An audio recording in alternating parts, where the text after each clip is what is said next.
Ah, because these are dark times.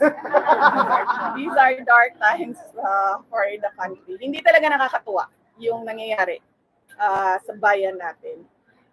We would expect na kung merong continuity, ibig sabihin merong continuity ng big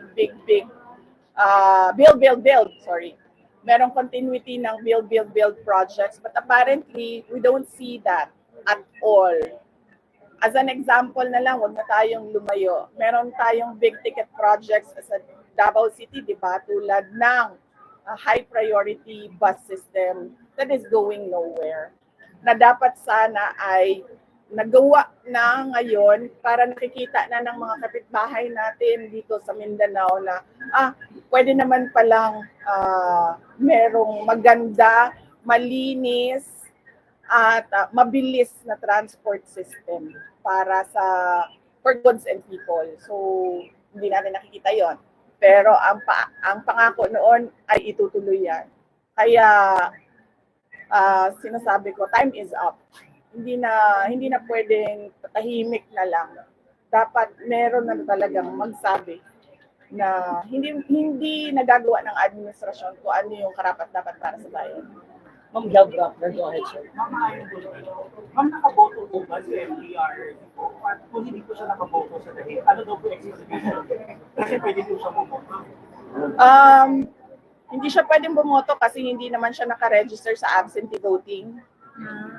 And then, ang pagkakaintindi ko, sinubukan ng lawyers niya na magpaalam sa COMELEC na kung pwede bumoto si dating Pangulong Duterte outside of the absentee voting law.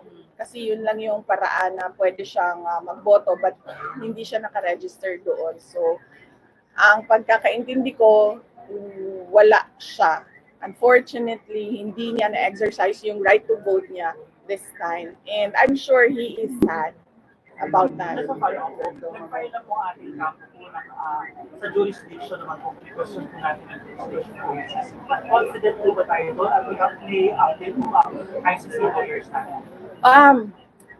That is something that the lawyers should answer, yung confidence level nila doon sa kanilang arguments and sa sinubmit nila sa korte. Pero kung ako as an individual, I would say yes, and I hope the judges will listen dahil ito na rin yung posisyon natin noong